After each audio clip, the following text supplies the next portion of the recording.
series tried to go for kind of a long-term play, but it got shut down very, very badly by just aggressive linging. So don't think that's really much of NesTea's style, but still excited to see what both players are going to do.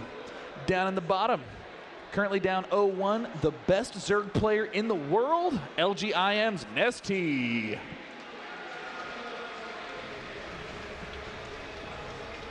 And spawning up in the top right-hand corner here, as our Red Terran. He's one game up. Give a cheer for IEM MVP.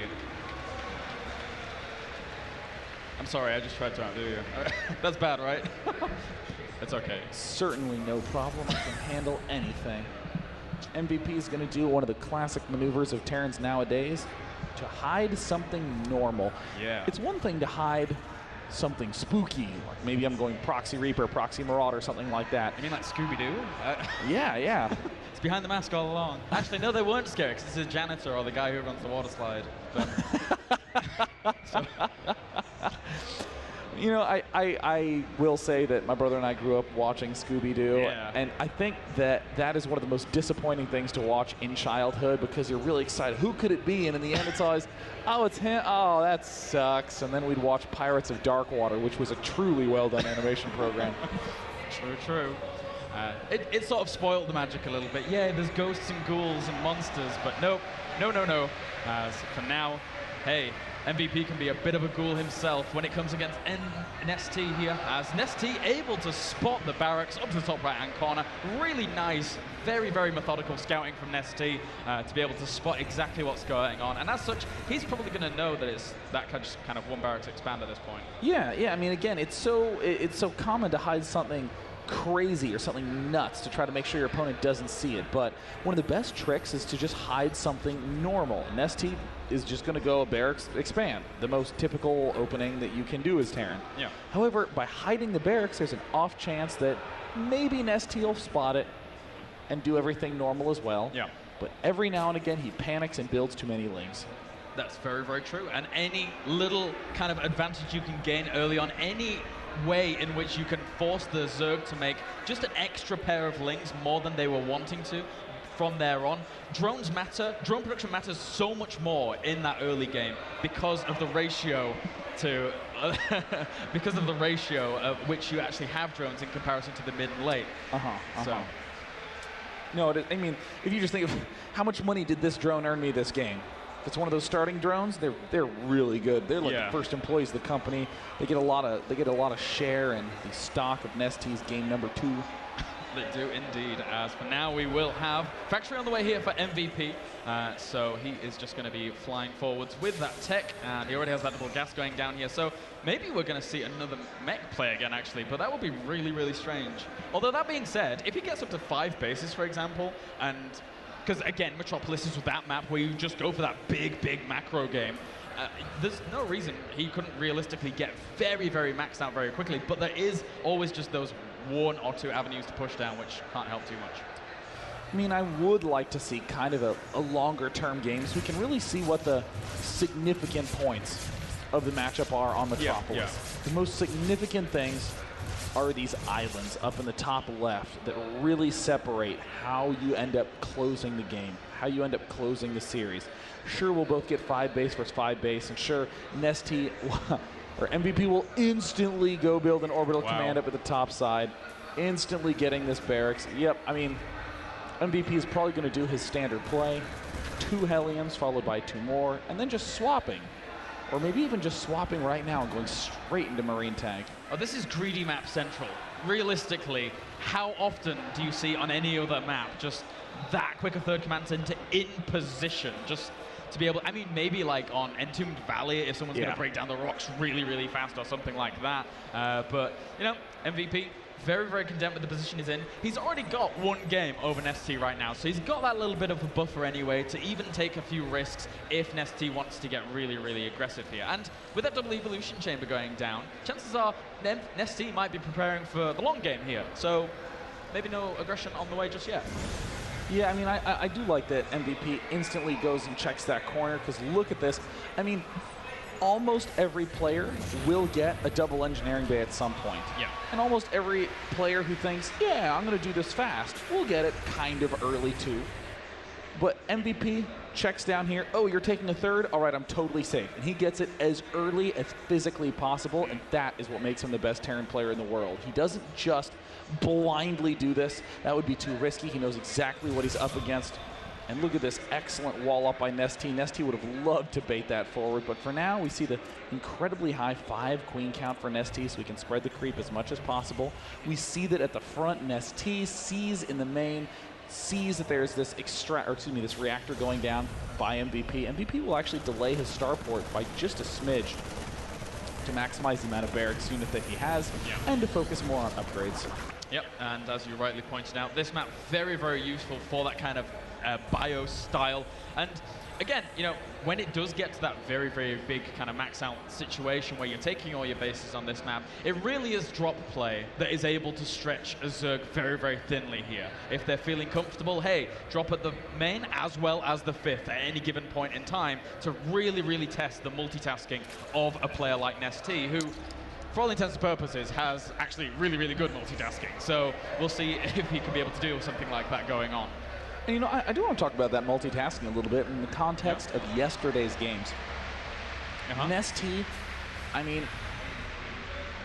I guess I'd say if you had to pick just a sentence to describe his play, it just looked flimsy yesterday. Yeah. And if you kind of zoomed in, if you're one of those people who's a real fanatic who's watched NesTea all the time, he literally played exactly the way you play when you're really tired.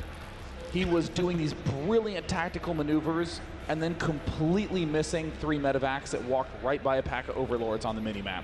I mean, it was this total hit and miss, and he narrowly qualified.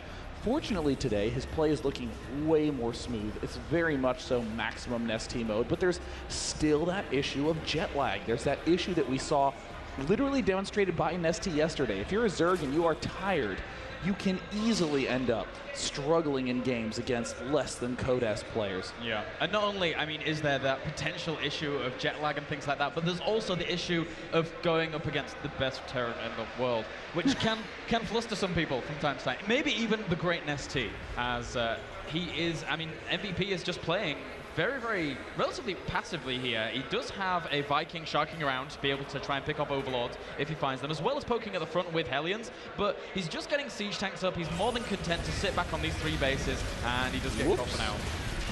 Speaking of a little bit of sloppiness, we see those Hellions literally sacrifice themselves, and now MVP is in the dark. He has this 1 northern watchtower, but now MVP is going to have to rely on this mobile Marine Marauder force, and yet again we see in classic MVP fashion the delay of the medevacs and the favoring of earlier tanks. This is very much so his style, and it's always been his style, and it's the opposite of everyone else's style. What are these drones doing? Oh my gosh, these poor drones just headbutting the infestation pit. Some kind of altar that they're worshipping as it pulsates away. But for now, we will end up having plenty of creep spread actually going down here for NesTea. He was able to pick off quite a bit of it though with the Hellions cleaning up and not really having too many more of those active creep tumors going. But he already has a queen there to be able to re-bolster that. For now though, actually, MVP moving out into the middle of the map here with quite a nice contingent of Marines to, you know, if not actually put on some pressure, just scare NesTea a little bit. Just say, you know, you really need to make some units here. But then again, he does have 99 drones, so maybe he doesn't want to make any more just yet. Yeah, the strategy that NesTea is going for is to mass up on drones, saturate 4 bases maximally. He'll rely some on some usual Baneling tactics, but basically, he's going to be going for mass spine crawler. He's going to flood the map with spines in a moment, and that will buy him time to deal with this 3-base push that's actually just started to power up. We see the 2-2s wrapping up, 3-3 is going to be en route soon. There's some tanks out on the map, just now getting that second factory started. So NesTea is going to very easily be able to get to Hive Tech with this tactic. Yep, indeed he is, as Marines get dropped in the 5th location to be able to put on a little bit of pressure. Not too much going on here just yet, though. Killing off some of those Banelings way quicker than they were able to connect, and picking up finally as those zones do come in to be able to shoo them away. But, you know, this 5th goes up pretty much uncontested at this point. And as such, I mean, he's still got so many Marines being produced here, and is actually adding on double starport here just in case that Hive Tech is on the way. And actually, has he dropped a scan just yet? He knows that Hive is morphing in. So he's taking the precautions necessary to be able to deal with that, but actually with the Ultralisk Cavern going down. Ah, there we go. There's Inspire as well. Yeah, I mean, NesTea literally doing everything late game style. Yeah. All the Infestors up, getting the double Spire, the Ultralisk Cavern, the Adrenal Glands, everything is going down right now. There it is, as he does go for a double drop once again in the back here, but Banelings connect with so much of that. A little overstep there by MVP. Nice cleanup by NesTea. Liking the way that this game's looking for NesTea. MVP is starting to advance forward, doing this drop play that you were talking about beforehand. He's so good about just keeping the opponent torn. Look at this, just with a Marauder and a Marine, this hatchery may very well fall because in the main base, the target fire, the spawning pool, completely vulnerable, gets steamrolled in a matter of seconds. And what is he going to be target firing next? Well, he's just going to be heading on home. And meanwhile, at the left side, these two medevacs still causing NesTea not to be able to mine. Day 9, 2 Ravens are in production here for an MVP, as we shall be having a little bit of an interesting transition coming out from him. Meanwhile, plenty of command centers going down here, there, and everywhere to be able to stabilize himself on these 5 bases, as is so common on this map.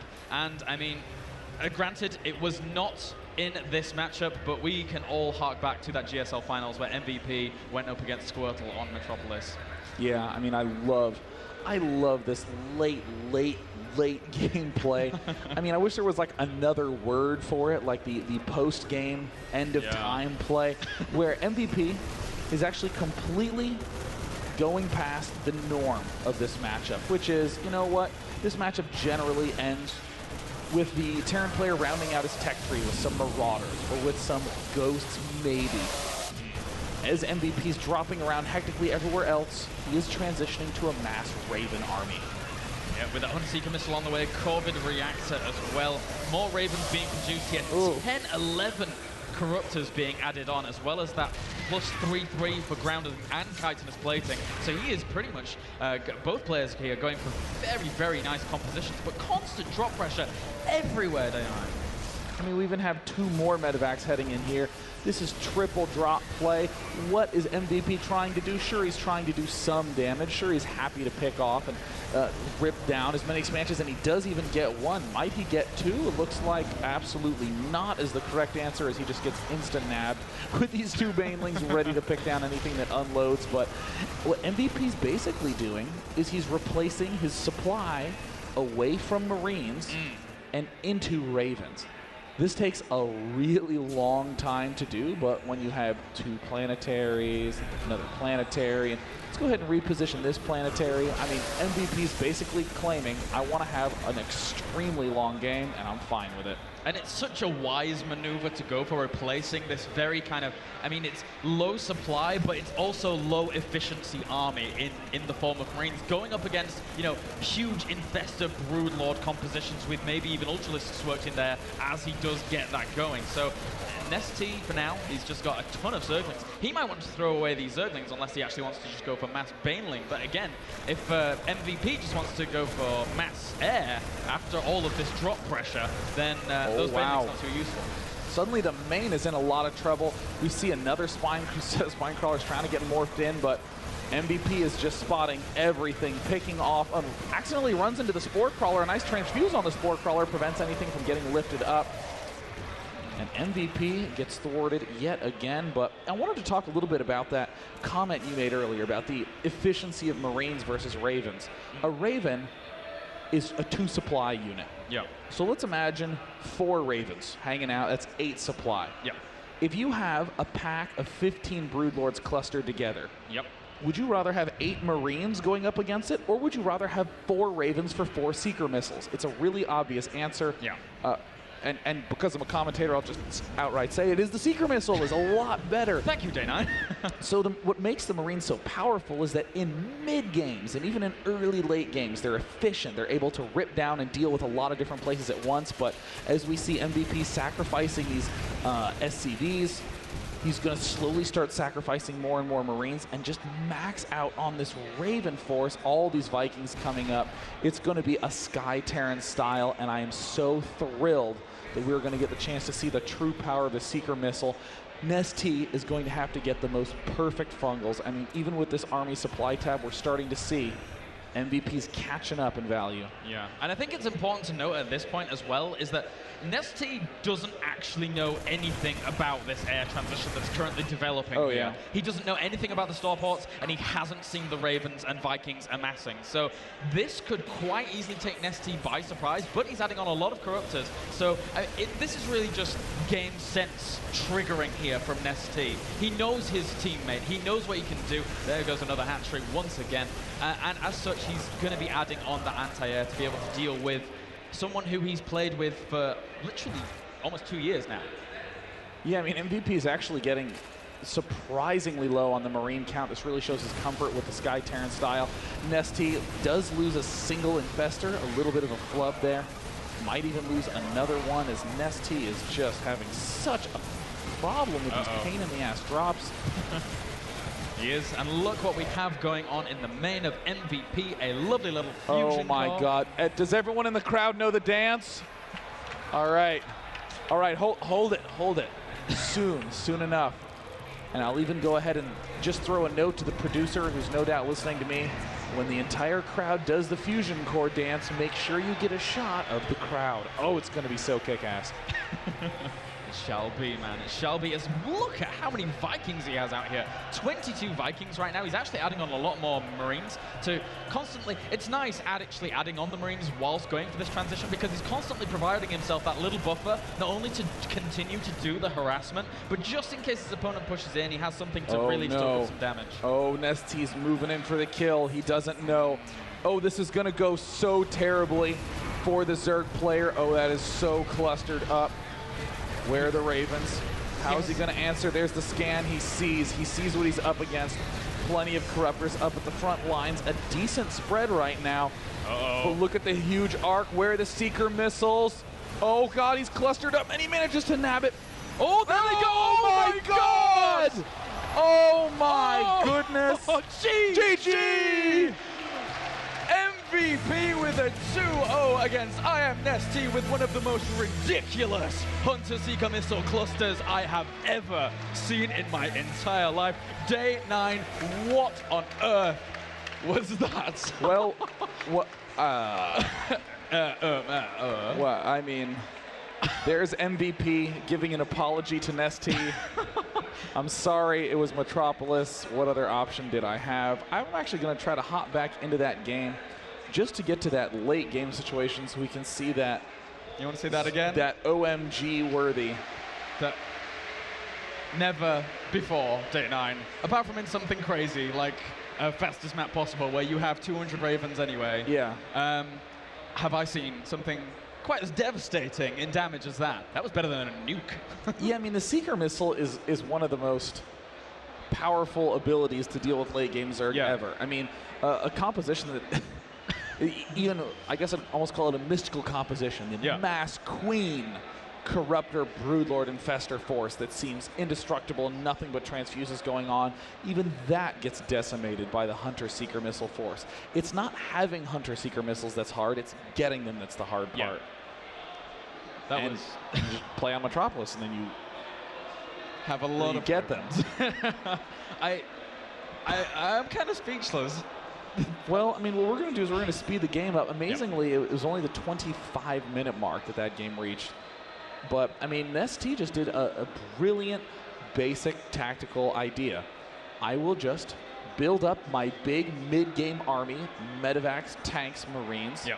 Rather than push with it, the tanks, that second finger I used, will be used to stay on the defensive. And then the Marines and the medevacs, those will be used dropping 2 at a time. For every pair of medevac drops that were going on, he was able to buy himself enough time to get another 2 to 4 Ravens. So if you do that 4, 5, 6 times in the game, that's where the 15 Ravens comes from. Yeah, he was, again, we've said it many a time during this tournament, but he was just pinning him back so that actually NesTea really couldn't do much else other than continue to clean up the mess in MVP's wake. It was a really nice play there. I mean, in all matchups over time, yes.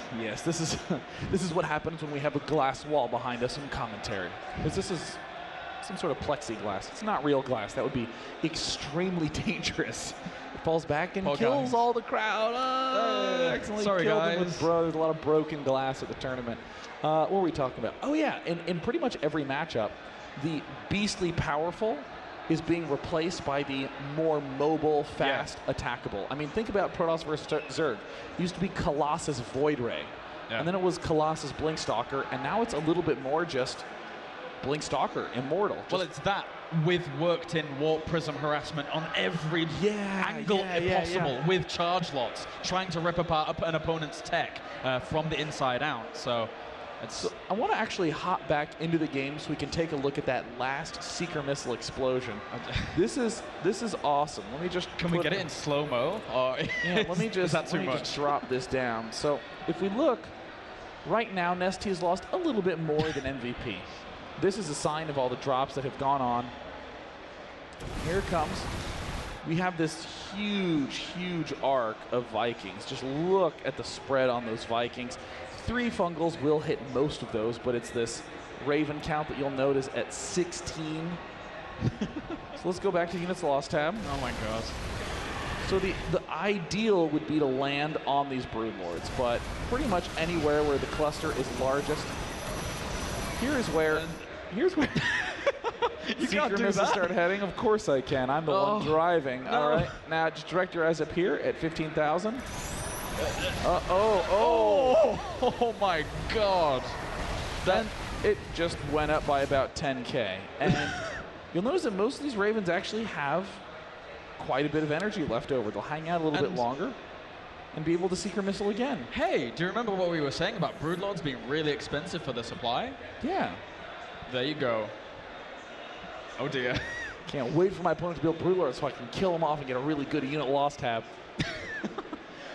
Well, that means that we've now had the first matchup of Group B done. What a spectacle to kick things off here in Group B. A huge thanks for joining us here for the Intel Extreme Masters Gamescom. Don't forget to hashtag IEM, as well as check out esl.tv/IEM. Yep. And whether you're watching on the Day 9 TV stream or the IEM home stream, if you go to that esl.tv website, you can pick up the IEM HD pass and watch all of this in 720p. It's either €5 or $6, depending on where you are. And that's it. And like us on Facebook. Oh, yeah. And the link below. When we come back, we're going to be checking out NesTea versus Violet, which is certainly going to be an excellent match. Wow. Awesome stuff. But we shall be sending it over to Jared Kale on the stage with the good sir MVP. I'm standing here with the winner and demigod, LG IEM MVP.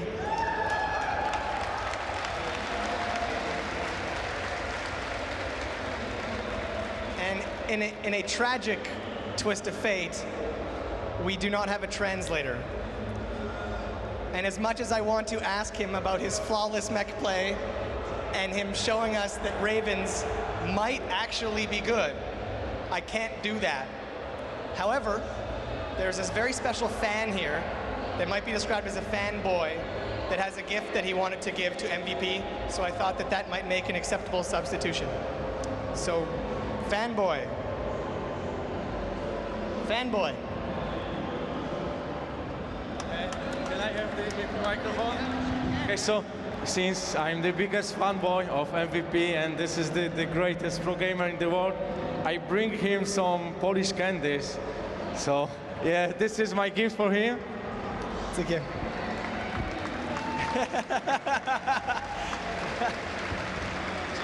GG.